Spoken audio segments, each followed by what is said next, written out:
과기부가 지난주 2025년도 주요 R&D 예산을 24.8조 원, 역대 최대 규모라고 발표하셨죠?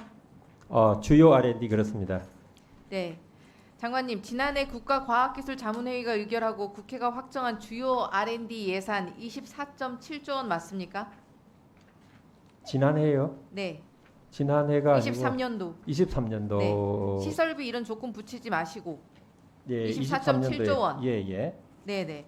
저희 의원실이 과기부로부터 제출받은 자료에 따르면 주요 R&D 예산 2023년도 24.9조 원이었습니다. 역대 최대라고 하시면서 자화자찬하며 발표한 내년도 예산 24.8조 원보다 사실상 1천억 원이 많지 않습니까? 거기에 저희가 파악한 바로는 거기에 이제 인프라 짧게, 시설, 네네. 인프라 시설 구축이 있었는데 그게 주요 R&D에서 일반 R&D로 빠져나가는 바람에 그렇게 됐습니다. 그 예산이 그대로 있는 걸로 알고 네네. 있습니다. 사실상 숫자를, 그러니까 확정된 예산의 모수를 과기부 멋대로 재단하고 바꾸고 수정하면서 그렇지 숫자를 않습니다. 부풀리고 있는 것으로 보입니다. 아닙니다. 지난해 예산이 24.9조 원이 맞죠? 제출해 주신 거 자료에 24.9, 23년도. 24.7이 맞습니다. 거기 2천억 원 가량이 네. 아까 그 인프라 시설비로 네네. 그 일반 R&D로 갔습니다. 네, 숫자를 계속 움직이시면서 숫자가 많아 보이게 예, 하시려는 아닙니다. 의도가 보이시는데 아닙니다. 올해랑 내년도의 물가 상승률 어떻게 됩니까? 내년도 실질 R&D 예산 어떻게 되는지 아십니까? 올해 물가 상승률. 실질 R&D 예산이라는 게 뭐죠? 올해 물가 상승률을 고려했을 때, 물가 상승률 올해와 내년도를 고려했을 때 아까 말씀하셨던 실질 R&D가 어떻게 되는지 아십니까? 제가 물가 상승률에 대해서는 정확히 이게 파악해 보지는 못했습니다. 예.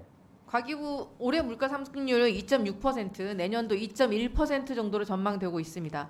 과기부 입장을 전부 수용한다 하더라도 23년도 대비 4.2%, 약 1조 원 삭감되는 꼴입니다. 지난주에 대통령실에서 비자발적 실직자에 대해서 올해 R&D 예산 삭감으로 인한 연구 현장의 어려움들에 대해서 유감을 표시했습니다.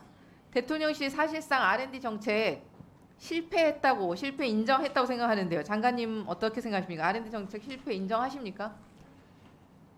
일단 이제 물가 상승률 말씀하셨는데요. 일단 이제 경제 상황이 어려운 상황에서 정말 그야말로 최선의 노력을 해서 예산을 23년도 기준보다 높게 책정을 만들었다 이렇게 네, 이제 보시면 되겠고요. 네. 그 다음에 이제 우리가 선도형 R&D로 가는 과정에서 어떤 그런 아픔이 있었던 것은 저도 이제 잘 알고 있고요.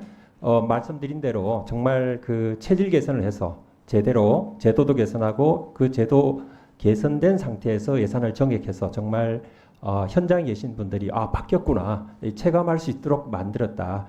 예, 앞으로 좀 지켜봐 주시고 판단해 주시면 좋겠습니다.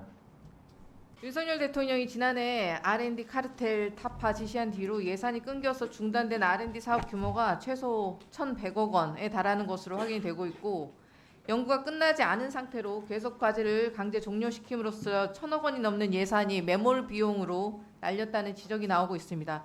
현장에서는 아마 이거보다 훨씬 더 큰 타격이 있을 거라고 생각되고요. 전문 과학 분야 비자발적 실직자가 전년 동기 대비 5개월 연속 증가해서 지난달까지 3만 명이 더 넘게 비자발적 실직자 증가한 사태에 대해서 대통령실이 이미 유감 표명을 하셨고 그리고 지난번에 장관께서도 마음 아프게 생각한다라고 말씀하셨습니다. 마음 아프다. 저도 정말 마음이 아픕니다. 초토화된 현장을 이렇게 드라마 관람평 내리듯 말을 할 수가 있는 겁니까? 반성조차 없는 과기부를 누가 믿겠습니까? 반성은 없고 셀프 칭찬에만 한없이 후한 윤석열 정부의 현장 연구자들은 참담함과 자괴감을 느끼고 있습니다.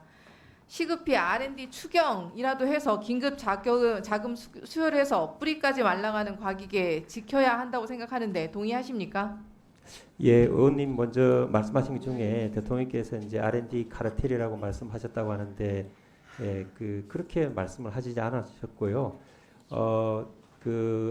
우리가 이제 앞으로 선도형 R&D로 가는 과정에서 정말 피치 못할 어려움들을 겪으신 분들에 대해서 정말 저도 연구자의 한 사람으로서 매우 가슴 아프게 생각하고요.